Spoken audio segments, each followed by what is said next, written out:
Y'all smell that?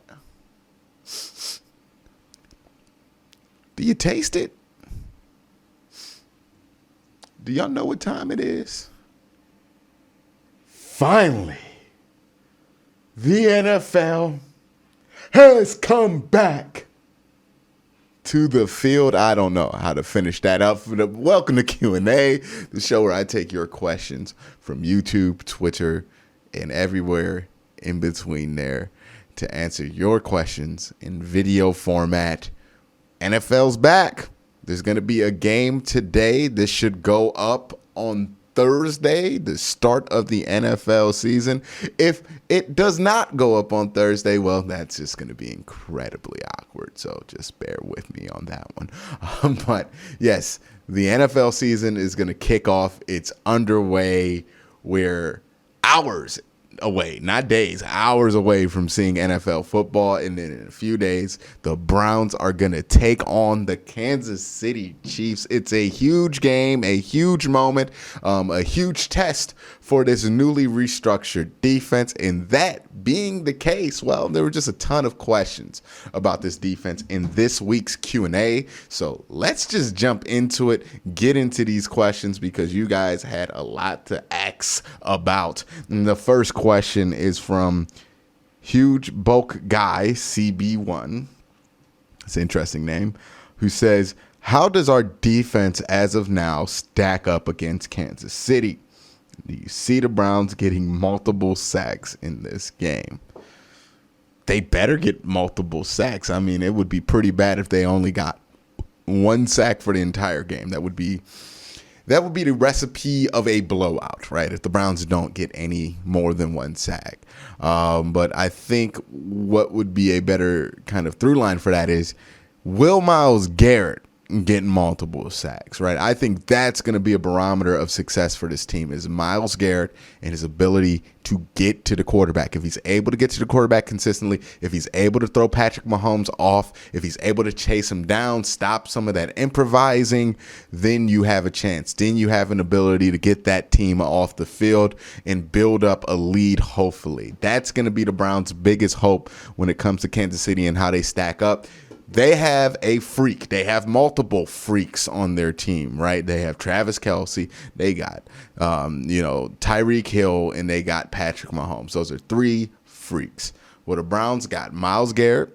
They'll have Jadeveon Clowney, hopefully, and Denzel Ward.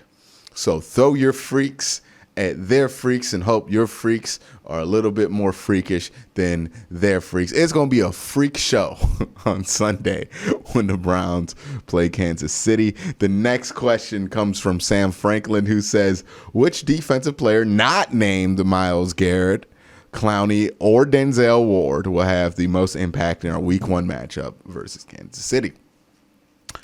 Greg Newsome, JOK, John Johnson III. I think, honestly, those are the three guys to watch in that game, regardless of everybody else, right? Myles Garrett's always going to be important. Denzel Ward's always going to be important. These names are always going to be important. But John Johnson III and JOK, why are they so important? Because I am pretty sure that they are going to be tasked with covering Travis Kelce most of the game. And how you cover him will matter, right? Are they just going to trust Travis Kelce to be covered by JOK? Are they going to give him that kind of love? Or are they going to want to do a mix with him, some of the veterans, some of the bigger linebackers, and then like a John Johnson to finish? Or are they going to throw Ronnie Harrison at him? I think that's a big question. Greg Newsome, right? He's going to be a rookie. He's probably going to start more than likely, even though it could change by the time this video gets out. But I think he's going to be important just because, if you can get to Tyreek Hill, sometimes he does play in the slot. We know Denzel, as far as him being under Joe Woods' system, has not traveled into the slot yet, but we've seen Greg Newsome do it. So he might be the guy they ask to follow Tyreek Hill when he goes into the slot. Can he keep up with him? Well, we're going to see. But those are going to be the most important players that not everybody is talking about. But I think after the game, if the Browns win, everybody will be talking about them. Or if they lose, everybody will be talking about them. The next question comes from Phil Sharp, who asks, do you think there will be any way that Malik McDowell plays more snaps than Billings in Week 1? Or can he supplant him at any point of the season? That's an interesting question, right? Because sometimes with defensive tackles, it's not about snaps. More so is it about packages and game planning, right? There are some teams, like if you play who's a good, like if you play Baltimore, right?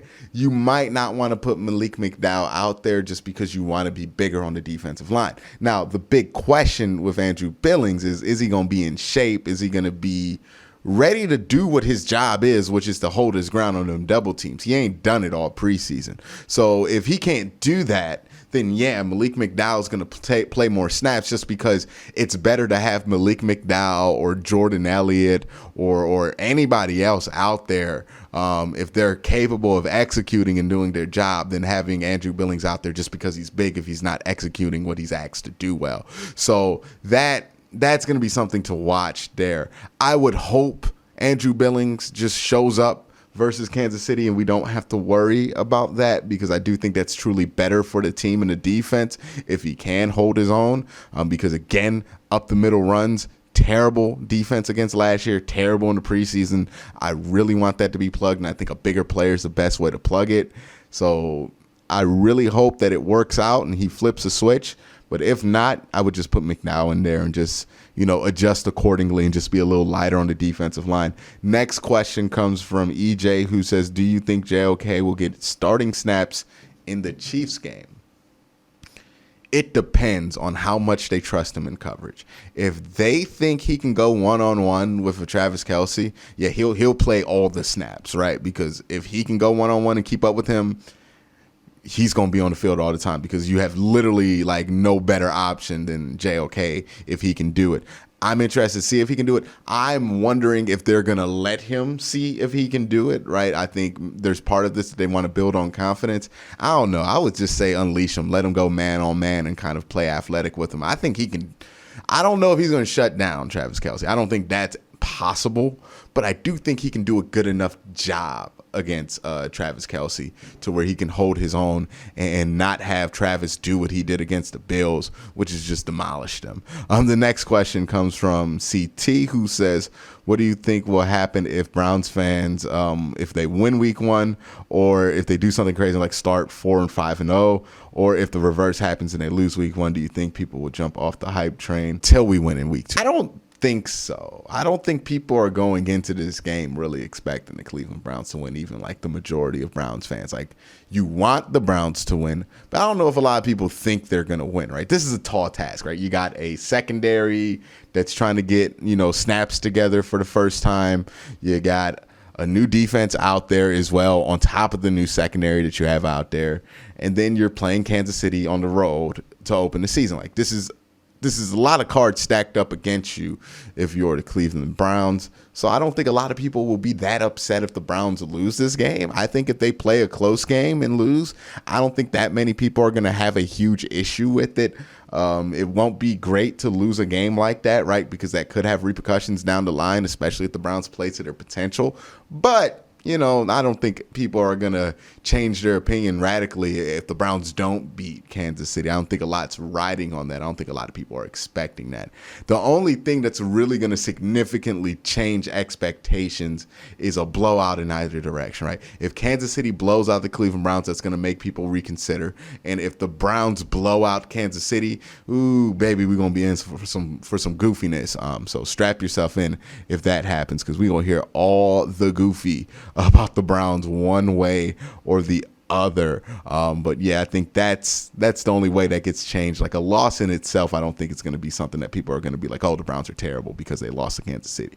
Next question comes from Lirpa, who says, week 1 predictions. This is going to be a full stadium away game. Last year's noise was not a factor. What impact, if any, do you think it will have? I know from the Dog Pound we have made an impact on a few QBs. Can't wait for that again.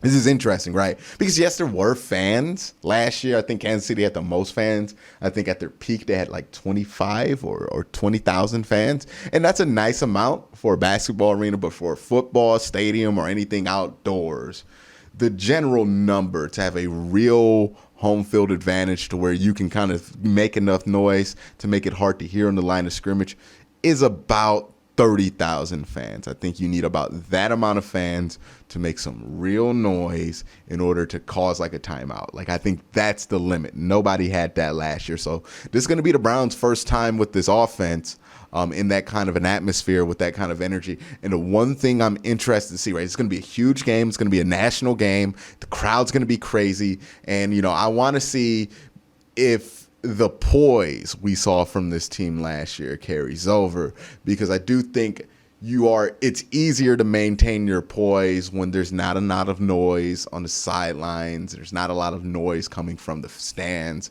I think it's a lot easier to maintain that calm and that poise that they had last year. I want to see if Kevin Stefanski's calm and poise is so strong that it's going to eat through the chaos that is a live crowd and people screaming and all that energy that they're going to get from a full football stadium full of crazy football fans. That's something that's going to be tested, because that was one of the biggest differences from this team and any other Browns team we had seen, was their ability to stay calm under pressure and not break down when things got chaotic, on the field at the very least. Now things are going to get chaotic in the atmosphere. That energy is going to rain down. We'll see if they hold their own and hold their composure when that happens. But, hey, you're going to find out week one, right? Because if they start to rattle and break down in week one, you know that, they might have some trouble coming ahead. Next question comes from AP, who says, "Hey, Q, cheers from Brazil. I think we should keep an eye on Mac Wilson. He was balling in the preseason. Maybe he could take a step ahead of where we're expecting him to be from last year. What do I think?" I like where Mac Wilson's at. I don't know how much playing time he's going to get on this roster at the end of the day, because once you're not a every down linebacker, right, and I think right now the main every down linebackers are going to be are going to be Anthony Walker and probably JOK. I think, that's eventually what's going to shake out too.